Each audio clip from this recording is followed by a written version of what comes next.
Hello, everybody, and welcome back to Talking About Birds, the only Cardinal podcast that, like the Cardinal offense, is struggling. Ooh. My name is Nate Heininger, and I am joined, as always, by my co-host, newly wedded co-host, Ben Samorka. Yo, I'm a hubby now? I hate that. Shout out other hubbies.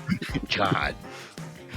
Yeah, and on this episode, among many things, we'll be talking about some recent roster moves, the upcoming playoff picture, and some news and notes from around the league.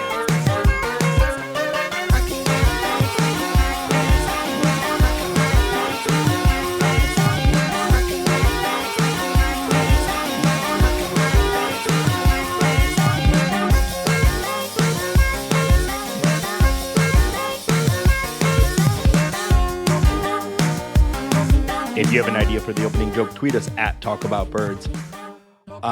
Ben, it's so nice of you to join us on your honeymoon. Yeah. Here to record this podcast. Clearly, your priorities are straight. Yeah. All that noise that you hear, that's clearly the wind coming through. Clanging on the gorgeous chandelier that we have here in Saint-Tropez, overlooking the waters as I am huddled by a very handsome young man. It's truly a sight to see. Let's go ahead and get him on the podcast. You want to? No, Ben has chosen his commitment to the show, frankly. I'm assuming that's the primary reason. You all are planning on doing something, though, right? Yeah, I think we're not going to do something until next year. We have, first off, Cardinals playoff run to pay attention to. I mean, but I actually have in the next 6 weeks, I have to go to Brooklyn for a wedding, and then I have to go to California for a wedding. So we're doing a wedding in the middle of the country, and then on either coast. And then I think the stupid holidays come, and then maybe I can have some time with my wife. Whenever I got married in 2015, and Borat was still way out of the picture at this point, but it was still slightly more in the picture in 2015. And it got to a point where Molly was like, "Can you say my wife in a normal way?" Because all I could do is go, "My wife." And my wife. It was like, no, I can't. It's a compulsion. I had to actually work on it, and I got better. So that's what a heartwarming story. Yeah. I want to make this about me. I'm so happy you were able to cure yourself from your stupid joke. It's hard being me sometimes. It was a beautiful wedding. We had we talked last episode about possibly Pujols hitting 700 while you were in holy matrimony, and that was not the case. But we did have, I think I told you this, but you may not remember. So Ben and Mary were doing their first dance. So naturally, I was looking at my phone. And thanks, pal. And that game on Saturday night is the one that went into extra innings against the Reds.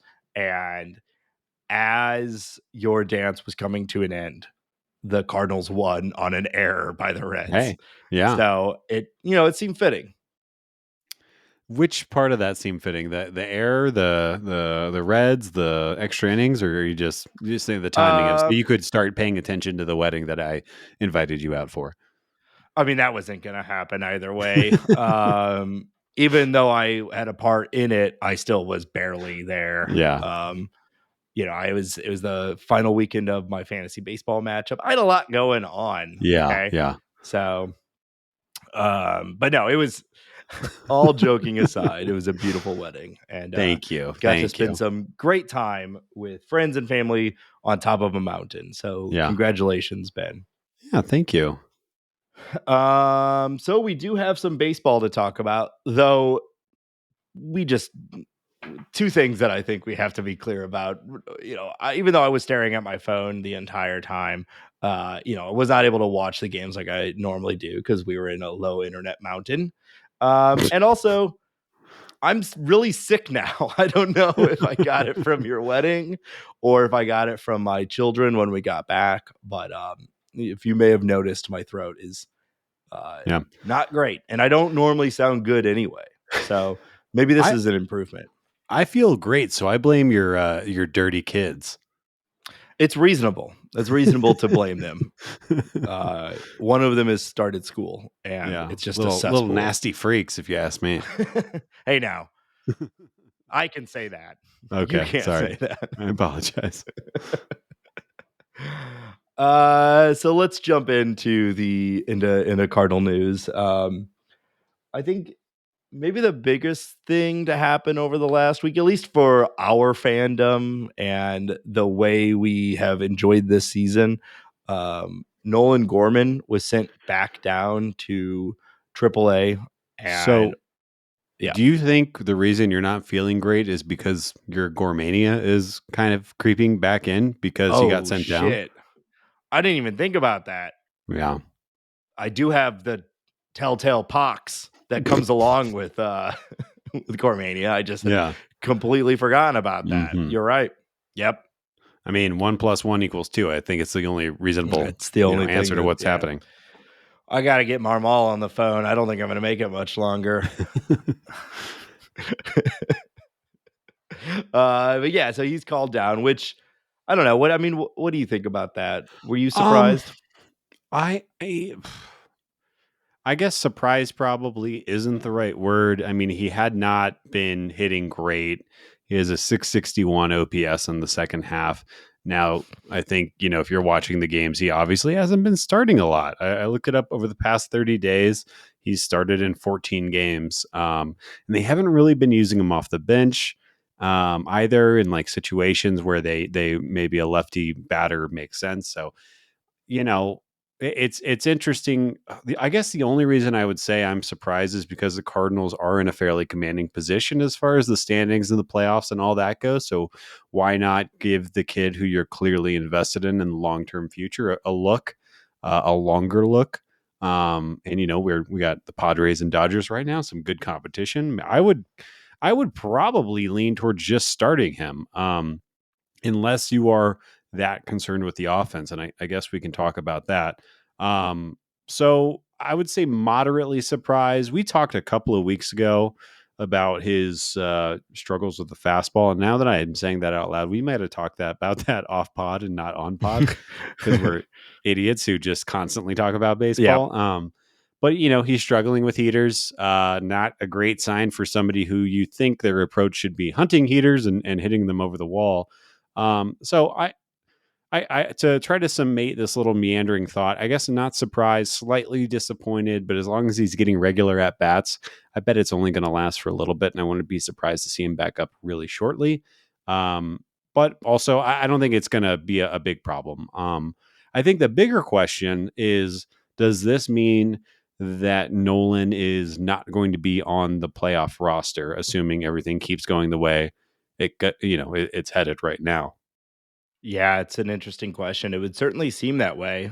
I think that's like I've had a lot of different thoughts on this, and I've gone back and forth between like just play the guy and also they need to find the ideal playoff lineup right now because the offense has been struggling so much.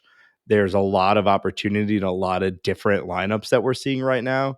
And so it makes it like he's barely getting playing time. Doesn't seem like he is a starter. So let's get Yay-Pez back up here, who has been crushing down at AAA, and let's see if he is what he was back in April and May. And then all of a sudden, now Yay-Pez might be in your playoff lineup, which I think we might not have said was a likely thing Yeah. just a few weeks ago. So yeah, like I guess I want to drill down on that a little bit more. As you say, you're starting against Mr. or Mrs. right-handed pitcher.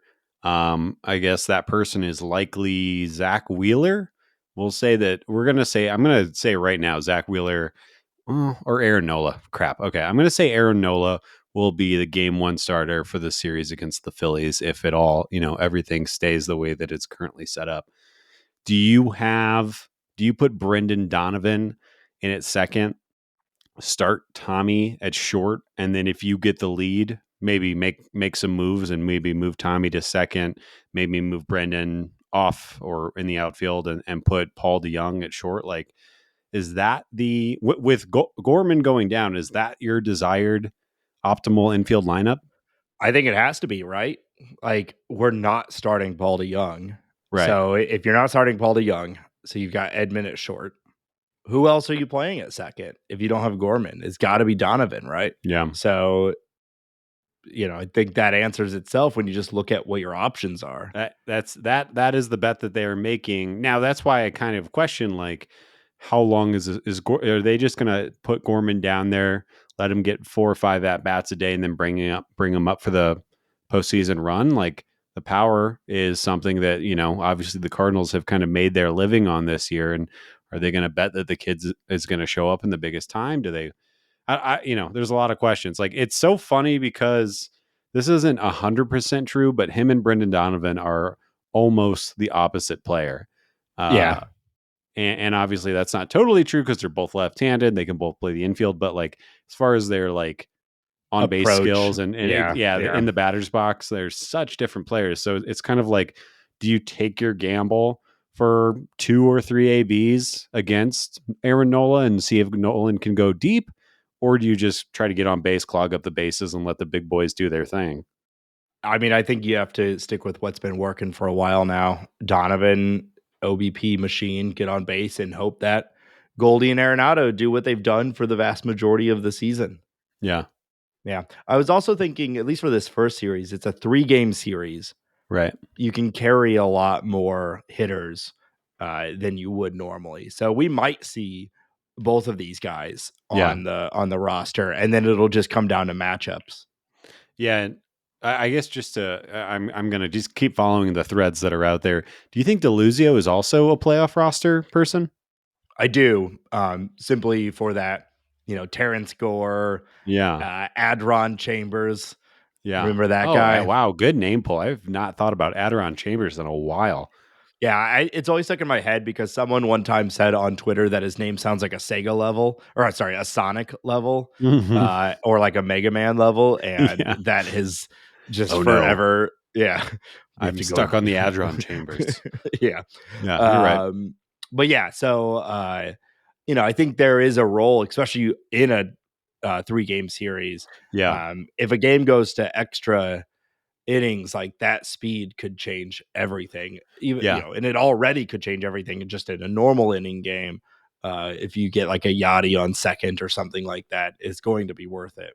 Now, of course, the Cardinals aren't short on fast guys, but like they also have it was in the Discord where you had Burleson, Yachty, and Pujols like all in a row in the lineup. It's like, oh my god, that is.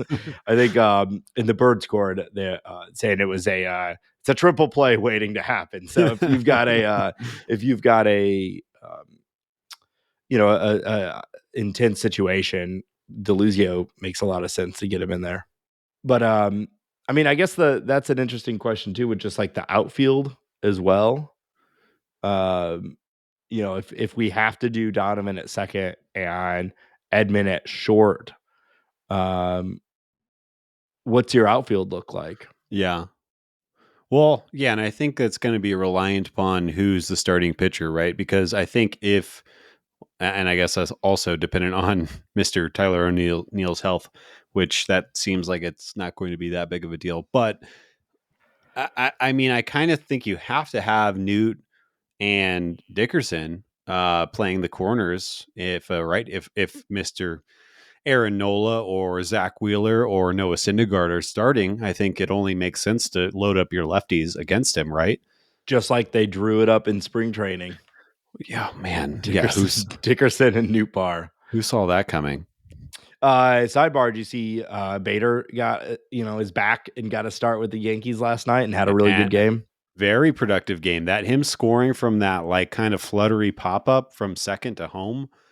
I mean, that's, obviously I think one tear shed out and I quickly swallowed it and thought about Jordan Montgomery and was fine.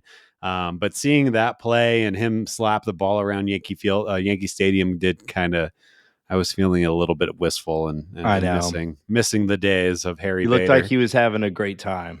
Yes, he did. Yeah. But the tots are gone. The curls, The they're all gone. I know. Why? Yeah, now he's dead to me. I just liked him for his hair. Yeah. Yeah.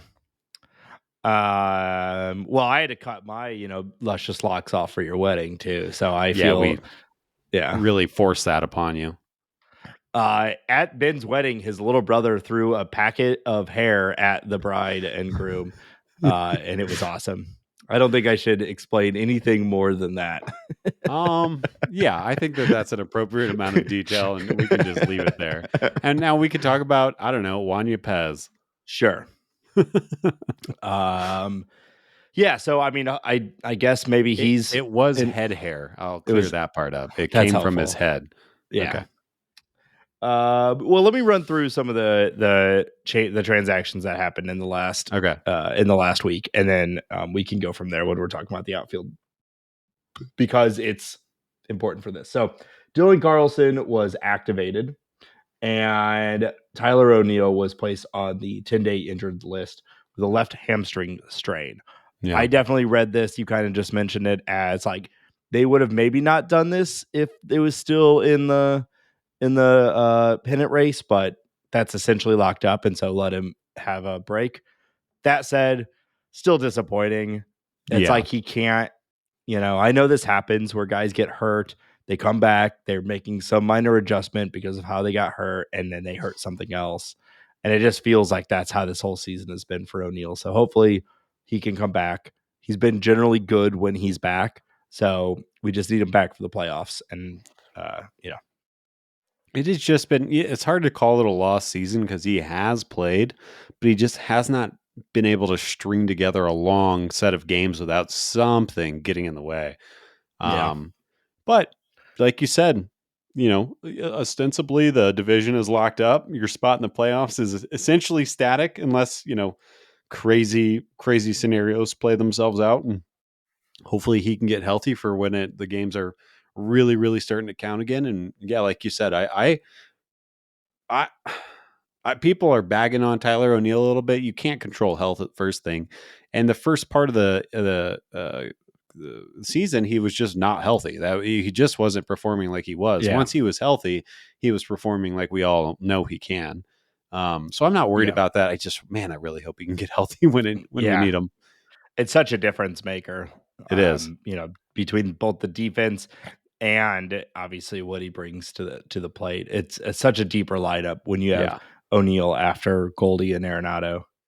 And so other move, Jordan Hicks, 15-day. He's got right arm fatigue and neck spasms. Yeah. It's kind of similar to O'Neill, right? Just another guy who's just been up and down all year. But with Jordan Hicks, it hasn't ever been anything where we're like, oh, he might not come back normal from this. It's just been little things, and I kind of just look at it as random bad luck. I don't think there's really much else to learn, to glean from all this. He was healthy. He had a weird year, just didn't go his way. He got unhealthy, and now this is happening. I think when you're talking about playoff baseball, having a Jordan Hicks in your bullpen, even if he is somewhat diminished, I think is a huge win. No, he is something that, like, I don't know, 2 guys in the league can be. And it's actually neat. 3 guys, and one of those guys is on the Cardinals. So 2 guys outside of the Cardinals organization can do. And it's neat, I think, is what you just said. That would be a good thing to have, but hopefully he gets healthy quick. Well, I'm not surprised he has arm fatigue. He throws the ball so dang hard. That's right. I'm watching these games. It says 103. Yeah, my arms are just watching those. Hey. Oh God. We're doing 80-year-old shtick. Yeah, the cold medicine's really. I'm leaning into my danger field. Yeah. Yeah. Okay. All right. So I'm excited to see Yay-Pez back. Yeah. We're kind of circling around these, but obviously there's at bats for him, and at the first couple of months of the year, he carried the offense, and I think They're just looking for what's that playoff lineup going to be. It's going to be a short series. You got to Yeah. get everything you can out of this lineup. The team is going to win on the back of the offense. And there's a lot of different spots up for grabs. Yeah, and I have to imagine, if you are Mozeliak or Ali or Gersh, and you're sitting down and you're talking about who's going to give me the better at bat right now, because it seems to be, it's just one for one. It's Gorman for Yay-Pez. Who's giving me the better at bat today? I think the answer has to be Yay-Pez. I'm not sure that's going to be the answer for, the next 5-6 years. But I think right Yeah. now it is, he's a high contact guy, doesn't strike out a lot. He shows power. He's best friends with Albert. And I think the only thing, It's well, critical. yeah, I guess I want to pose a question to you when we're kind of breaking down these two players and comparing them. Are you more concerned with Gorman's ability to play second base defensively or Juan Yepez to play corner outfield? That's an interesting question. I guess I kind of see them equal in that Yeah, regard. I'm not really worried about either of them in those positions, but I'm also not expecting uh, greatness in either of those positions as well. yeah, I guess maybe like, the right field is traditionally the least important defensive spot, but if you mess it up, the impact can be huge. Whereas at right. second, maybe a little bit less. But still, I don't even know if I believe what I just said. So, I don't know. I guess I don't really see them as significantly different. Yeah. Yeah. And you'd have to imagine, hopefully Yepez will be a mark or two better, having played corner outfield for the past almost 2 months or so. So maybe, maybe we will see some improvements. He's so young and new to that position, Yeah. coming up as a third baseman, first baseman, that wouldn't it be surprising if he takes a step forward. I'm not expecting like him to be Carlson or O'Neill all of a sudden or Bader or something like that. But if he can not get turned around by a fly ball, that would be good. And at the very least, we know he has the arm strength to make up for some of his mistakes. I do like watching him throw from the outfield. That's a lot of fun. Yeah. But yeah, Yeah. I think I agree with that though. Like the at bats are going to be better. The defense isn't that much of a tick down. And I guess now that I'm kind of talking myself into this, like if you slide Tommy over to second base, that's a huge upgrade. And I don't know, like Dickerson and Yepez in the outfield might be a 1-to-1 to me. Yeah. If that's, the defensive bet that you're making there. It is funny that maybe funny is not the right word, but this is a team that came in with best defense in baseball, and on the infield side, still likely that at least the combo of Goldie and Arenado and Edmund is the best in Yeah. the league at the least. But all of a sudden, our Gold Glove outfield has turned into, well, they're not there for their gloves. I mean, they've just they just haven't been there or got traded, right? Like, Yeah. but Yep. that's way baseball go. Yep. So a few other things. Matz is back somehow. Continues to I surprise. I truly have struggled to believe that he is back I already. know. With a couple weeks left, I Yeah, thought he was done for the season for sure. yeah, And it's good to see him back. I think he can be valuable out of the bullpen. So yeah. not You talked about this a little bit last week. Like, it is basically a rule that when you move a starting pitcher to the bullpen, that their stuff plays up. I think Steven Matz has pretty good stuff. If he can air it out for an inning, I bet that's a good pitcher. yeah. Yeah. And that middle part of the bullpen, middle end, basically the setup to Gallegos and Helsley has changed frequently. So just having another contender in there, and we'll have a couple Yeah. weeks to see what that looks like. I think it's good. Also, having a lefty in the bullpen that we might be able to rely on is something that hasn't really been there much this year. So, no, all only love to Packy Naughton. But I think in the big situation against Bryce Harper, let's say, probably take Steven Matz over Packy, right? I Yeah, mean, I would take Ryan Helsley and Gallegos over any of sure. them. But if you're pulling your starter and you're facing Harper, and I'm just really picking on this Philly series because it's the one that's most on my mind. I probably want Matz to come in that Yeah, situation, right? Like that's the I think move you'd so. make. Yeah. I think so. That makes sense. Yeah. Um, yeah, whenever they sign Matz too, he's obviously signed as a starter, and I think he'll be in the starting rotation next year. But from just a like a budget standpoint, one of the things I really liked about the Matz signing is that $11 million a year. To me, sort of worst case scenario of that signing was that he ends up in the bullpen, and at that cost, it's not a bad price for a good bullpen arm either. No. So, it's not our money. We don't play that game too much, but it's still nice that it's on a good deal and that the bullpen can still be an effective place for him. Yeah, I think so. I do think that while I would be fine, because hopefully that means that, like, I don't know, Tink Hence is starting for the big league club or something like that. Yeah, I think it would overall be a disappointment if that was his Cardinals absolutely. legacy. But yeah, I see what you're Absolutely. saying. Yeah. Worst case scenario is still okay, you Yeah. know. So, speaking of the pitching staff, um, Wainwright, how you feeling about Wainwright right now? I Wayne don't right now. know. Wayne right now. I mean, it hasn't been excellent over the past month. It hasn't been like that start that they talk about in 2017 or 2018 when his arm was about to fall off and he was topping out at Right. 83.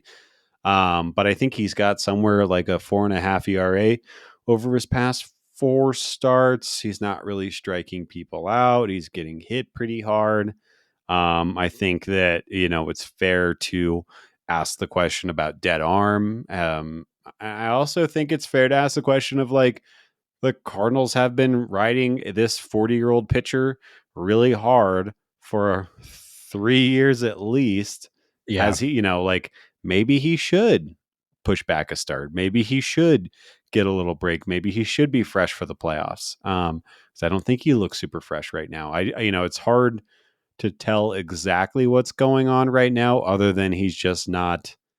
It Yeah. just isn't going his way. That being said, like, to pick on the game last night, which I did, I went down to Stoney's and ate myself some hot wings and some waffle fries and watched the game on the big TV. What kind of hot wings? Just like a classic buffalo, or did you? Pineapple habanero. All right. Okay. They You were like good. like I whenever I get hot wings, it's like so hard for me not to just get like hot buffalo wings, and I Sure. feel like you're always getting the other kind. Well, live life. What are you talking about? You can have wings all the time. Why not get a little bit of this, a little bit of that? I'll Also, mix it pineapple up, don't get me habanero. wrong. All right. Yeah. It's good. It's It's good. But sweet and it's spicy. what more could you ask for? And they put them in the same basket with the waffle fries. So I had some It's good. waffle fries with some of the sauce So you on get too. yeah, It's pretty it's good. good. Do you, Um, are you a blue cheese or a ranch guy, or do you just oh, whew, way to piss me off. I don't eat any of that shit. I want to feel the heat on the wing. All right. I It's so fine if I'm going to dip my carrot or celery in something. I'll dip it in the hot sauce. I'll let other people dip it in the ranch or the blue cheese because I want the heat. okay.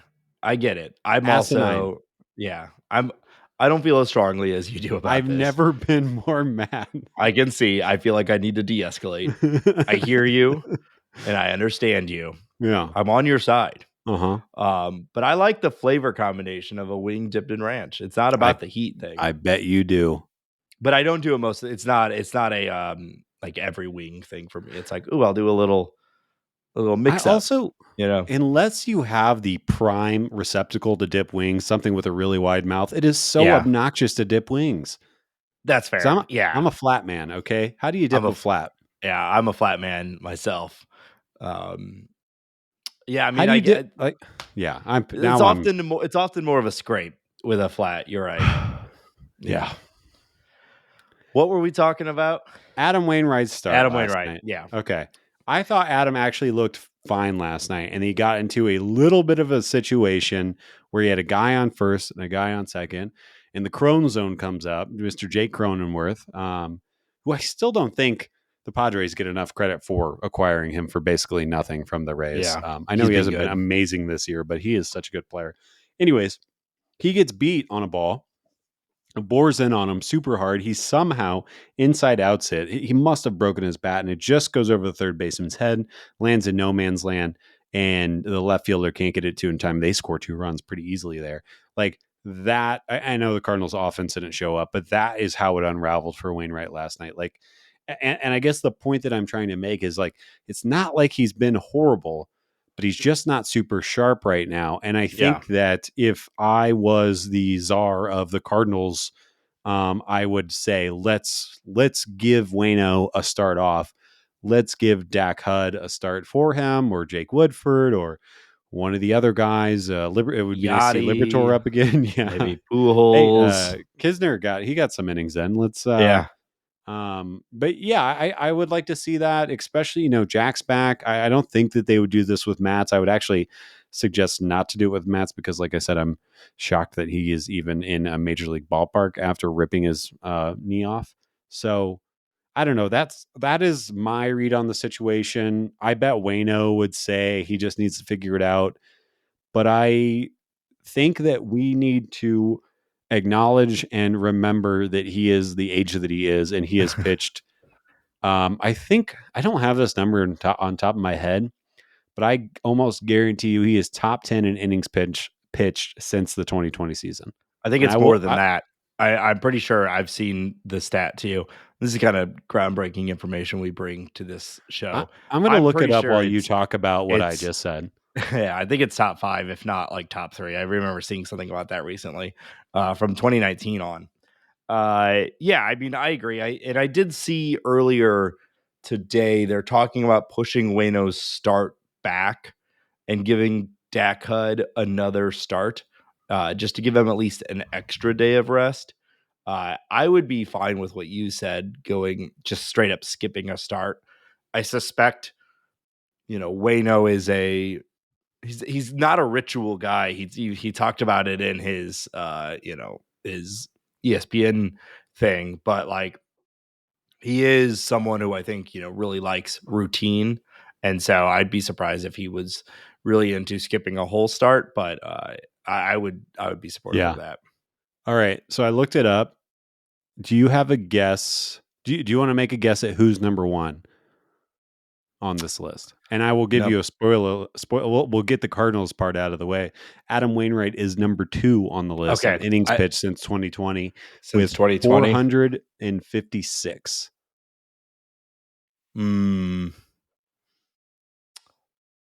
I was gonna say Wheeler, but he got hurt this year and he missed a little bit of time. Yeah, Wheeler is number 7. Okay. I'll give you number 3. While you're thinking, I'll just throw some more names out there. Number 3 is Aaron Nola, another Philly, who is staring at the Cardinals. Garrett Cole's number 4.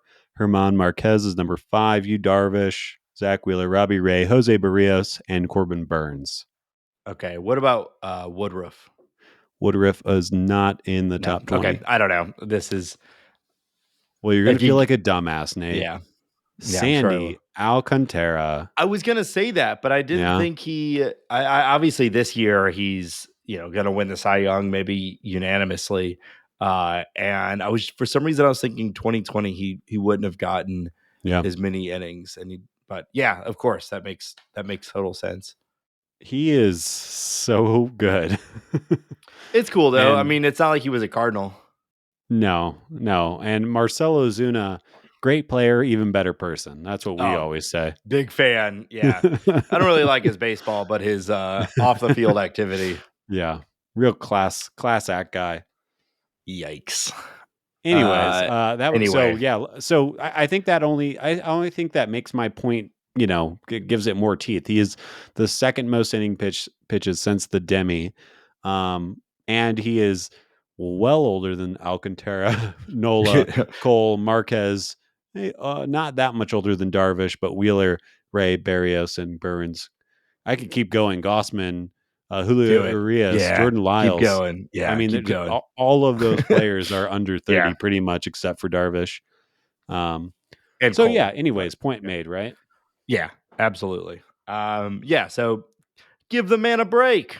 Give him a break. We were on a break. We were on a break. God.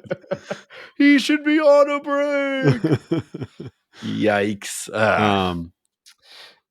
All right, Yeah. Okay. Let's get back on let's move track. on. The only other thing before we head into the next segment, we got to talk about the immaculate inning. Ooh, ooh, It's ooh, beautiful. Technically, ooh. one of the most rare things in baseball when you Yeah. consider opportunity, Yeah. which is every single inning someone pitches, they have an Yeah. opportunity for an immaculate inning. Right. Uh, the percentage of this happening is more rare than a perfect game. Yeah. It's And a little skewed because obviously a perfect game requires way more, sure. but still, just on a percentage of opportunity, this is more rare. And this is so the immaculate inning, just to make sure if you're not familiar with that is 9 pitches, 3 strikeouts by a pitcher. So there's no Yeah, wasted pitches. it's And perfect. yeah, it's just and if I remember correctly, because I watched, so I think this was the night of the rehearsal dinner, and I woke up Yes, in the morning and before my wedding, the way I started my day, I said, "Hi, future wife," pulled up Twitter, and I he watched had just that. met her. I just met her. Yeah, I watched that inning maybe 20 times in a row. It was because it's I think when you say immaculate inning, obviously that's going to be a dominant pitching performance, right? I don't want to sound like a total idiot when I say it was a dominant pitching performance, but it was as though he was pitching to you and I. I think only one person made contact and they yeah, threw their bat at a 102-mile-an-hour fastball, barely made contact with it. It went flying, and then that person promptly got struck out. It was not only was the life on the fastball probably the best I can remember for Ryan Helsley, but the slider was not it wasn't like a, hey, think of my fastball slider. It was disgusting. And he was yeah, throwing it in the zone and professional hitters were waving at it helplessly. yeah. It was aesthetically one of the most pleasing baseball things I can think of in recent Check, memory. please. Yeah, Yeah. it was awesome. Yeah, and you know, it's a great little piece of Cardinal history. Only two other guys: Bob Gibson, Jason Isringhausen. Yeah. So that's cool to be in that company. So yeah, I mean, it's just fun. It's one of those things that Yeah. you know, I don't remember the Isringhausen one. It was 2002. Right. So this is really the first one that I've seen from a Cardinal. And Yeah. yeah, it's And I awesome. think, we all know like reliever variability is wild, and Helsley might have a terrible night tonight. But man, if there's anything to it, and if he is kind of finding his rhythm and feeling good and strong and healthy in this, like a good Ryan Helsley, which he has been all year. I'm not trying to take anything away from him, but a really good Ryan Helsley going into the playoffs is one of those, next level Yeah. weapons that you can't find on other teams. It would be really, really good. It I mean, shortens the game considerably because you yeah. assume you're probably going to be able to throw him every night. Most of these guys are not going to take a night Oh off, no. especially in a 3-game series. And so you just need to get and Gallegos has been pretty good too. So you really just need to get through 7. It's like it makes me think of the Royals path to Yeah. victory way back. They just need to get through 5 or 6 and then give it to the Yeah. bullpen and it's done. And the Cardinals can actually hit the ball over the wall, so even a better formula. But yeah, we'll see. But We'll see. to that inning again, like if you haven't Yeah. seen it, go watch it. It's absolutely Beautiful. it really is. It really is. I'm going to pause real quick. Yeah. I need to go like sneeze and pee real quick and then. All right. Well, we still have a few things to talk about, but before we get to those, we want to remind all of our listeners that we are supported on Patreon. If you like the show, want to support us, see it grow, and connect with some other fans of the show, other Cardinal fans, consider subscribing at patreon.com/talkingaboutbirds. Subscribers of any level get access to our private Discord server. We call it the Bird Scored. We're having a great time in there. Again, patreon.com/talking about birds. Shout out to our patrons and anyone who's thinking about joining. We truly, truly appreciate it. You can also consider leaving us a review on your favorite podcast platform. It really helps. It helps us show up better in various search bars and In your house. What are you? and I We're right behind you. yeah, don't look behind you. Or do. Hi. Um, Weirdo. Ben, why don't you tell people where they can find us online? Yeah, you definitely can find us online, not in your house. I promise that. You can follow us on Twitter at Talk About Birds. You can follow us on Instagram at Talking About Birds. And as usual, you can email us questions, thoughts, musings to talkaboutbirds@gmail.com. Per usual, I suggest that you reach out to Nate directly. Nate did run some of the sound for our wedding, and he did an immaculate job, Ryan Thank you. Helsley-esque. Yeah. Not only was he jamming the tunes out, which is something that I hold very close to my heart. While I was walking down the aisle, he was wiggling his pelvis at me, and I gave him finger guns. So if that's the kind of performance you want, call Nate. It was an immaculate pelvis thrust. Ugh, Yeah. God. And again, that email is talkaboutbirds@gmail.com. All right. So we've been yikes. All right, we've been talking about it already a lot. So the Cardinal magic number is 6. The Cardinals could conceivably, if not likely, clinch the division in between this episode and the next episode. Yeah. So hooray. Well, I mean, with the Brewers playing the way that they are, that 6 is going to disappear very quickly. Right. Yeah. So huge. I mean, this has been a long season, a lot of ups and downs. I'm really looking forward to celebrating. Do you want I love watching the after the celebrations down in the dugout or in the 100%. I feel clubhouse. like Yeah. it is one of the few times on like a televised event where you actually get to see the players be themselves. Yeah. And I think, especially with having Goldie on the team, really ever since that's happened, seeing Goldie like pour beer and champagne and like Yeah. smile and be gregarious with his teammates is something that I would pay money to see, because Yeah. it's something you don't see very often. And then of course you have like, well, I guess we'll miss Bader. Bader was one of the best, but I feel Yeah. like Newt Barr is Newt's going gonna to really shine in the beer shower this year. Yeah. Arenado is probably just going to be vibrating so hard that he levitates for a few minutes. Yeah.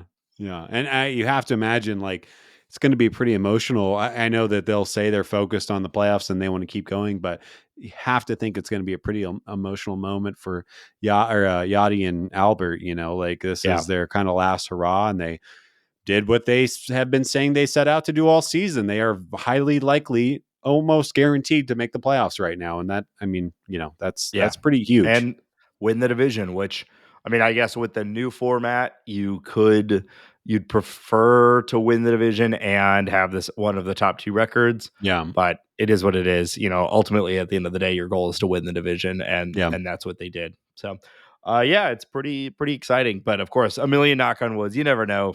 The Braves Anything and could shit. happen. Yeah, Right. anything could happen. So but as we said before, if everything ends the way it is today, and I think if you were betting, this is the most likely outcome, although it could change. The Cardinals will play the Phillies, and then winner of that series will play the Mets. Yeah. Which I guess I'll take. Yeah. It's hard to pick your poison, right? Like every team is going to be good. Yeah, I will say I'm definitely in between. Well, I'm happy that they're not going to be playing the Braves, because the Braves are very good. Yeah. I do think the Mets are obviously very good, but I think the Braves are better if you look at many things. But I think the Braves' power is something that would potentially scare me, especially if you're playing games in Truist Park, maybe less so at Busch Stadium. And I think their lineup is just so deep. And I think the Mets lineup is fine and dandy. They just aren't ball over the wall type team. And with the Cardinals pitching and defense, you could see their approach really not working that well for them. Those balls in play turning into outs, with the plus defense alignment and the ground ball approach from the pitchers. But before we even get there, I do think, like Nate said, it's almost guaranteed unless something crazy changes that it's going to be the Cards versus the Phillies. And I think I am generally okay with that. We were already talking about, the Phillies starting rotation, especially in a 3-game series. And I imagine it would play out Nola, Wheeler, Syndergaard. I don't think, they would make any adjustments to that unless there's some weird, delay in games or something and they want to do I Nola on mean, short. maybe Wheeler number one. I think generally they've considered Wheeler their ace, but he's also Yeah. just coming back from injury. So Yeah. but either way, that I mean, that part scares me. But we've talked about this all season on this podcast. The Phillies are basically the opposite. They're bizarro world Cardinals. They cannot play defense to save their life. Luckily for them, they picked up Edmundo Sosa, so they have a little bit of defense at short now. But I think I generally like that matchup. Not to mention the Phillies have been kind of not winning over the past weekish. Now that could change, and also I guess I'll note that Bryce Harper is one of the best baseball players in the world, and they do hit the ball over the wall. well, they've So got Schwarber, so just having yeah, like flashbacks to 2015, yeah. and So 2016. I mean, obviously, all these teams are good, but I do think if I had to pick a team out of the group, the Phillies would be my ideal team to play. And I guess this is the benefit of getting that 3rd seed over the 4th seed, with the Padres kind of limping into the playoffs right now. Yeah. Yeah. I mean, I think once you get past the Dodgers, Braves, and Mets, you can make an argument for any of these teams being like a good matchup for the Cardinals, or at least like, better than those three. Right. So yeah, I think, the Phillies should be a fun series. There's a lot of history between the Cardinals and Phillies in the playoffs. So I look forward to it.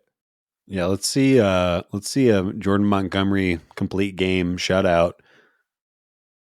That would be nice. Yeah. Deal. Sign me Deal. up. Yeah. I'll have a bite. Anything else? I feel like we covered a lot of this earlier in the episode, but anything else for the playoffs that you want to talk about? No, I do think it's important to note, like, I guess just to back up why we are kind of arguing that it's probably going to be the way that it is right now.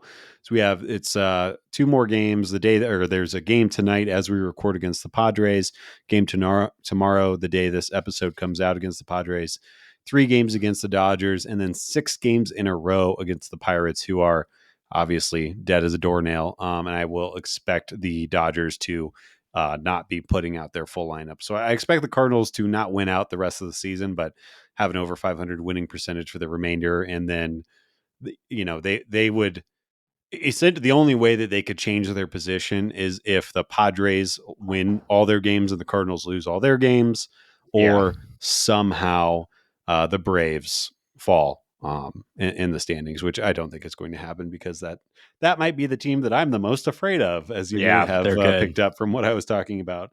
But yeah, no, I think I was just looking at the bird scored earlier when we had to stop down, and I think I agree with the overall sentiment that was talked about. Like, the new playoff system is stupid.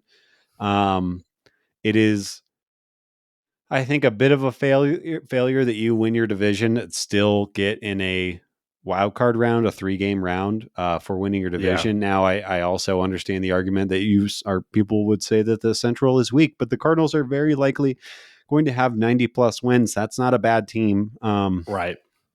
I don't know, but it is what it is. I mean, ultimately, I'm glad there's no more 1-game playoffs in the baseball in baseball playoffs. That was so counter to the entire like ethos of baseball. Yes. So I'm supportive of that element of it. But yeah, in general, I wish that there was more of a prize for all of the division winners. But I guess, maybe this would feel a lot different if it was when the Cardinals won like 83 games or whatever to win the division, but yeah, so let's move on and get into our next segment. We're going to talk about some of the stuff that's happened around the league. A lot of big news this week. Aaron Judge hits number 60. That was when I was, knee deep in my pineapple wings last night. I was also watching that game, and I kind of said, I was with a couple of people, and I was like, all right, here is, Judge's last chance to do it. He had not had a great game. And then I don't know. I do not understand why teams keep pitching to him. I'm beginning to believe it's a conspiracy theory. This dude is just getting meatball after meatball after meatball. It is bizarre. The pitch that he hit out last night was right down the middle. And then that game was still on the television. Then the Pirates went on to load the bases full of Yankees, and then Giancarlo comes up and hits a 111-mile-an-hour line drive out of the ballpark to win the game. Pirates are bad. Yankees are good. But anyways, back to the Aaron Judge story. I mean, he seems like he is going to break. He might break 62 by the time this episode comes out. He might hit 2 tonight. He's just been on fire. And this doesn't really mean that much, but it is still a ton of fun. He's now leading in all the Triple Crown stats. Yeah. So, he might we're seeing a Barry Bonds level season. The fact that he has 60 home runs and he's leading the league in average is completely insane to me, especially like this isn't like Judge's, Judge has been in the league for a minute. He's about to be a free agent. Like he has just turned a new gear, not only in power, but also in average. That blows. He's beating Luis Arias, whose entire approach is like copying Tony Gwynn and Ichiro. And he's also hitting 60 home runs. And he plays a serviceable center field. I mean, I know they didn't want him to be in center field, but like the fact that he can even be out there it's incredible. Yeah. I do wonder how much of his defensive metrics are helped by just the fact that his wingspan is like 12 feet long. Like, obviously that's a skill set and he can use it, but I'm curious, like you can't hit the ball over him. Being 9 feet tall, definitely helps. Yeah. Next thing, this just came out. This is hot off the press, Nate. I don't know if you're ready for this. Oh, Dayton Moore, 16 years with the Royals organization, gets fired today. As we're recording, out of the president of baseball operations role. Kind of shocked by it. I mean, yeah, I did see that. I've always got my ear to the ground. Yeah, and I like to keep my finger on the pulse. Oh, okay. Well, that's why we've got everything covered. Right. Ground, pulse, what else? Yeah, I mean, anytime a guy like this, this is like Mozeliak getting fired, but without the consistent track record of success of Mozeliak, but a guy that you kind of think is just entrenched. And it is always interesting to me the timing of them to do something like this. Yeah. Like, why now? I guess just so they can roll into the off season and like kick off that search without having to do this. But I don't know. It's very surprising. I look at it like the Rangers GM getting fired, though. It's like, what were your expectations for this year's team if you're now firing this person? I have to assume it's performance-based. Like, obviously, the Royals, they made some changes to their team, but they were nothing short of god-awful, arguably one of the worst teams in the league. Like, what was your self-evaluation where you're like, oh, nope, Dayton didn't do a good job. He's the problem. Bye. Well, and it can't even be just this year. I mean, he's the president of baseball operations. Like this has to be, the multi-year slump that the Royals have been in. But I don't know. They've got some good young players. Like they definitely weren't going to compete next year, but Bobby Witt looks like a superstar. MJ Melendez looks like a superstar. Like they've got pieces, and it's not like the AL Central is crushing it right now. So yeah, I was surprised as well. Yeah, they are bad though. They've been basically as bad as the Tigers have been this year, and that's really bad. In other news, our friend of the pod, Buster Posey, joins the San Francisco Giants ownership group, which I thought was interesting. We just don't see players going into ownership very often, but I think kind of a cool move. Mr. Giant, right? He is Mr. Giant. Yeah. That's cool. He said he is there to not be pro player, not be pro owner. He's there to be pro baseball. So he's there to play the game the right way. He's going to show up early, stay late. He's a real gym rat. Going to give 110%. Play hard nine. Odds? He's going to get him the back nine. What are the odds that he plays next year? 0. I think that dude is loving life. Yeah, I'm sure he is. He's going to be Hall of Fame. And he's like younger than us. Yeah, yeah. Don't remind me of that. Yeah. Canada is dropping their vax requirement September 30th, which is conveniently around playoff time. So if you were a Cardinals fan who was worried about the Bird versus Bird World Series, don't worry. Nolan and Paulie can go up north now. I don't know. Yay. Yeah, whatever. But that's it definitely has baseball implications. I don't know Yeah. who that affects directly on various teams. We know the Yankees are all vaxxed because they made it that travel work this year. But yeah, that baseball implications, I guess we'll see what happens. Yep. And the last thing I have here, Framber Valdez sets an MLB record super quietly. I feel like I know the Astros have had a great year, and they're a very good team, but I feel like he's done this silently.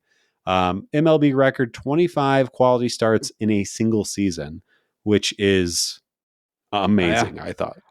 It's pretty incredible. I think it also speaks to the I like quality start as a stat. I think it's better and more helpful than wins, but you can get a lot of them without necessarily being like a Cy Young caliber pitcher. Right. Because if you just go strictly off of 6 innings, 3 earned runs, that's a 4.5 ERA.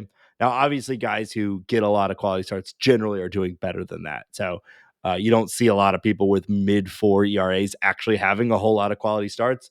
But the point being is that you can get a lot of them if you can go deep into games. You can be reasonably effective, but you might not necessarily be a Cy Young contender. And that's what we're seeing with Framber Valdez. And I mean, he's young too, so you have to imagine like this is just the start of probably a really good career for him. Yeah, it's kind of wild. Like, they have, Justin Verlander on that team. They have Luis Garcia, who's also very good and very young. And he's the guy that kind of takes it over the top like that. I don't know. Pretty Yeah. impressive. The honestly, Nate, other Thank you than for the being Dodgers, honest. I want to be honest with you for a second. I th- I think you have to say the Astros are the best team the second best team in Yeah, baseball. I think it's And obvious. with the Dodgers pitching health right now, I think I could make a good argument with Verlander coming back and being healthy that Astros are just the best team in baseball. Yeah, that's the Dodgers just keep finding effective starters and their lineup is absurd, um but yeah, I mean, I guess the Dodgers bullpen isn't as good and Yeah. the Astros is like yeah, I mean, there's a Like reason why these teams keep going to the World Series. right now I'm saying like if I Yeah. had to choose, I might go with the Astros. But yeah, anyways, Speaking of records, did you see JP Fireeisen for the Tampa great Bay name. Rays? He was acquired from the Brewers in the Willie Adames trade. Uh, he just set a record because he pitched 24 and a third innings in this season and did not give up a single run. So he Wow. has the it's kind of a weird record, but he has the most innings in a single season without giving up a run. Huh. Yeah. Now Um he was injured a lot. There's like a yeah, lot of reason why he only pitched 24 innings, but right. still, I mean, it's a record. So I have a funny stat like that I was reading about before we started, kind of in the opposite direction. Did you know Chris Bryant is only the 11th player in Rockies history to not have hit a home run in Coors Field during an entire season? that is the opposite of JP Fireeisen. JP was like, I'm not going to play a lot, but when I do, I'm going to be, perfect. Yeah. Brian's like, I'm not going to play a lot. And when I do, I'm going to be pretty bad. Like, how is that possible? What a weird, Ugh. the Rockies just can't like catch a break. Cause at the end of the day, I felt like it did make any sense to give up Nolan Arenado and then sign Chris Bryant. But if you take all that out, like Chris Bryant in Coors felt like a It's a good, yeah. potentially, Yeah. like a good signing, like an impactful signing. And then I did not know that. That's so Yeah. funny. Yeah. Completely. Yeah. Anyways, I don't have All any right. more Rockies games left on my calendar this year. We're done with the Rockies this year. Yeah. Okay. All right, so that'll wrap that, and we'll move into our final segment, we are returning to a classic, a favorite game.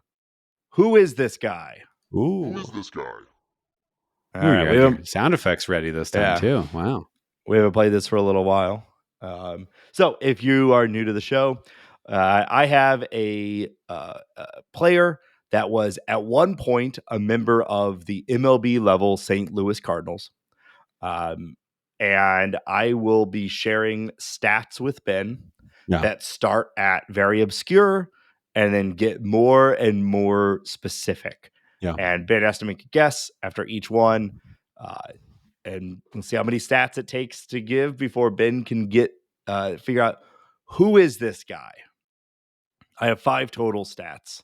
All right, I'm gonna make a guess before you even start. Jeff Weaver. Nope. Damn it. All right. Here we go. This player was born January 2nd, 1970 in Burbank, California. January 2nd, 1970. Burbank, California. Okay. Thinking the age is pretty close to what I'm thinking, although, oh no, this person's older. So I was thinking Jimmy Ballgame at first because I know he's from that part of the country, but he is older than that, I think. Oh no, wait, that might line up actually. I'm going to guess Jim Edmonds. Nope. All right. This player had a 17-year career.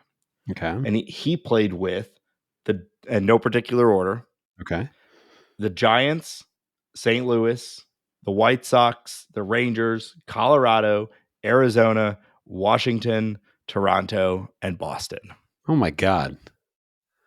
Okay. When you first started going, I was thinking Will Clark, but no, Will Clark's younger than that or older than that and did not play for that many teams. That's a lot of teams, Nate. Could you list the teams off again for me, please? Yes. San Francisco, Uh-huh. St. Louis, White Sox, Texas Rangers, Colorado, Arizona, Washington, Toronto, and Boston. Okay. I'm trying to just think of players that have that many teams on their resumes, and only a couple are coming to mind. I know it's not Edwin Diaz because Edwin Jackson. I mean, was a guy that collected them because he was on the Rays and the Cubbies, and you did not say those teams. I am thinking of an important trade, and I am going to say Octavio Dotel. Nope. Okay. All right. Damn. I will say this one, I was thinking this one's going to be a little more challenging for you. Yeah. So, this defensive specialist led the league in defensive WAR in 1994 and 1995 before being traded to the St. Louis Cardinals. He led in defensive WAR that long ago. Oh man. There's so many teams that you listed. That should be a big boon, but who is that good that gets moved around that much? So I'm thinking Adam Kennedy. I don't know if he had a year that was that good. Also, I don't think he moved around that much. But he was a pretty good defender.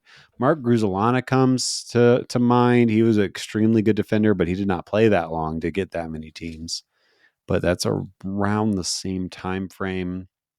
Ronnie Belliard is also coming to mind. I don't think it was him. I don't think he was ever that good of a defender. I think he was just fun to watch play.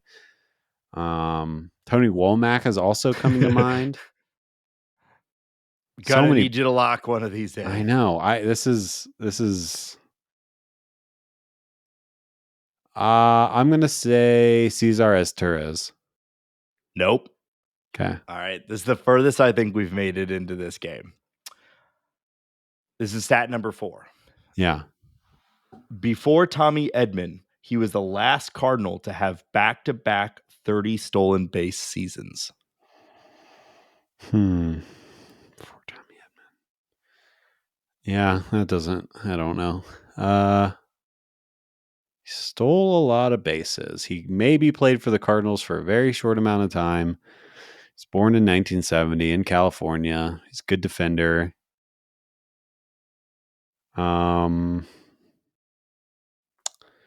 Played all over. I don't know. Peter Borges. He's in way 94 too, and 95. yeah, he's way too young. No, I have Yeah. absolutely no idea. All right, here's the last one. Throughout his career, he earned $32 million. So there's no doubt he could afford this fancy car that shares his first name. Fancy car that shares his first name. I will say, to be clear, his first name is in the name of this car. Wow, makes it really easy. Van baseball player. I finally got him. Royce Clayton. Oh, Royce. Yeah. Rolls Royce. Oh, Rolls Royce. Man, that was terrible. I hated that. Yep. All right. I finally got. He's played 4 years with the Cardinals. All right. Maybe 3. I'll take your word for that. Royce Clayton. Royce Clayton. Was he drafted by the Cardinals? No, he was traded by the Giants. And then man, he really I don't think I would have got Royce Clayton no matter what, but moving around to that many teams really messed with me, but I don't remember him at all. So yeah, I hadn't either, but I thought they mentioned him on the broadcast. That Tommy Edmonds stat was the one that made me remember him, and so I thought I would, I thought there was a chance you would have caught that broadcast too, but you hadn't. So no. Man, he was a bad base stealer too. He got caught like almost 50% of the time. Yeah, well, it was the 90s, Yeah. He had 231 career steals and 100 caught stolen. It's pretty good. All right, screw you, Royce. Your new least favorite baseball player. Oh, I hate him. Yep. All right, well, that'll do it. Thank you, everyone, for listening. As always, could be a huge week for the Cardinals as they seek to clinch the NL Central, and we'll be keeping close to the action because we always do. Congrats again. Congrats again to Hambone over here, and we'll be back next week as always on Thursday with another episode. And until then, go Cards. That's my wife.